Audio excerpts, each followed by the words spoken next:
شو اللي شو مش عاجبتك الطبخه؟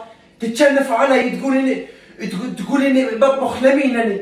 لقيتوا هسه والله بكون بطبخ هناك على ارض الجماعه، والله ما بتذوقوها بدي احلف.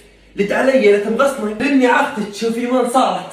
لا شو قيموا ما فيش جيم واللي بيقوم تالي هالليل على المطبخ اشوف يطبخ او طايلي شيء لكسر ايدي وجري. والله لكسر ايدي وجري، لاني مش فاضي اجري وراك الصبح وبالليل والمساء بالعصر. مش فندق 5 نجوم، مش فاتحها فندق. اي مالي يلعن روح ابوك انت، الله يلعن روح ابوك. وين ما راح وين ما جا. عادي تمد ايدك على هاللوزات، ما هن هالقد. ما ايدك على هاللوزات رايح جاي عليه خلصتهن. جعلك بالمغص ان شاء الله. والله جعلك بالمغص. واللي بحط هسه بالصحون كل واحد بصحن راح تاخده. هسه بدي اشنقه شنق بدي اشنقه. ما حداش يحط بالصحون وراح تاخده.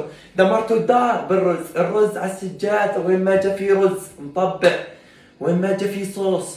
واخ كتبتي جايه مليح اللي شفتك يا زينة العرايس. طلعتي من غرفتك مليح.